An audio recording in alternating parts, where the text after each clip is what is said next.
rival automakers either sharing or co-developing models is nothing new. And the primary reason it's done, of course, is to reduce costs.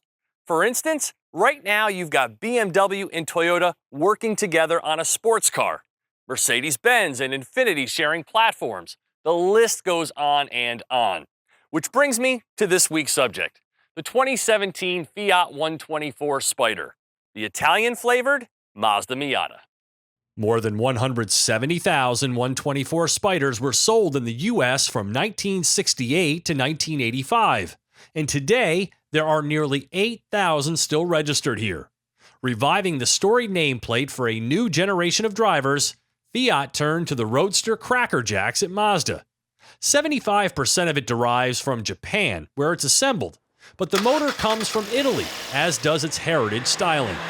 Coincidentally, it was exactly a year ago when I reviewed the all-new Miata, and fall is certainly a great time for top-down driving. That car was better than ever, and I expected much of the same experience here, and by and large, that's what I've had.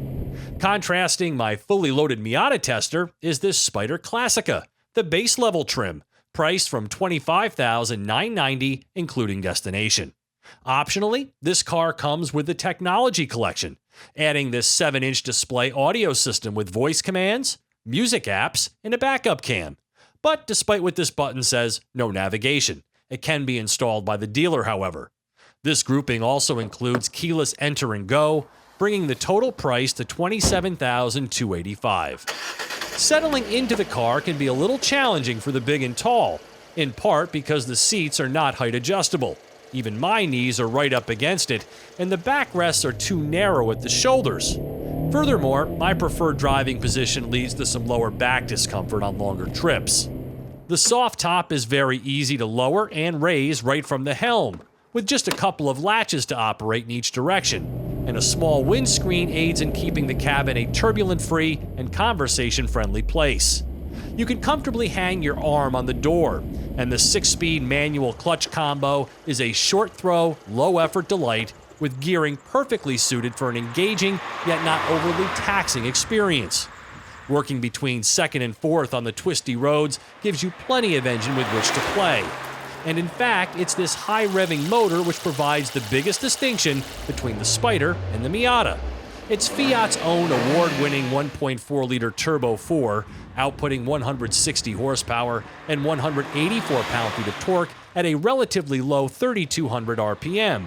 That's quite a bit more twist than Mazda's non-turbo 2-liter, reacting without delay and providing a strong sense of acceleration in the meaty gears. It has to move over 100 more pounds, however, can't match Mazda's sky-high compression ratio, and forgoes direct injection, but uses Fiat's patented multi-air fully variable valve actuation system and a Garrett turbo to imbue a balance of responsiveness and fuel economy. 0 to 60 hits in the low sixes, enough to shove you back into your seat, but not quite as instant off the line as the Miata. Gas mileage of 30 mpg in combined driving can be achieved using premium gas, a little better than the Mazdas. 87 octane is okay, but it will reduce results. It sounds better than the Mazda's Motor 2, with less intake and more sports car, though nothing that'll leave a lasting impression. The electro-hydraulic steering ratio is the same, which is more relaxed than you'd imagine, and the touring-tuned suspension, riding on 16-inch max-performance summer tires, gives the Spider that compliant, lovably tossable nature without any harshness. The available Abarth model will do more to satisfy the driver looking for a greater hooked-up handling experience.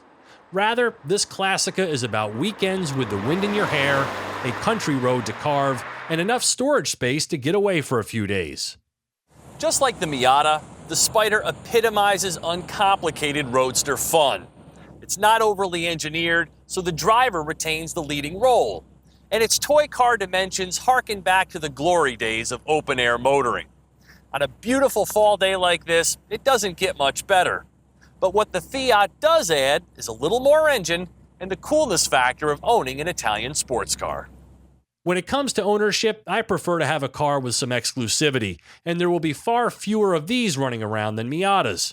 And though standard equipment makes an apples-to-apples comparison difficult, the base price on the Fiat is $80 more, but it comes with a 4-year as opposed to a 3-year warranty. So if you're the type who chose the Equator over the Frontier, Ascender over the Trailblazer, or 92X over the Impreza, the 124 Spyder is waiting to satisfy your need for originality by tweaking the original. For TestDriveNow.com, I'm Steve Hammis.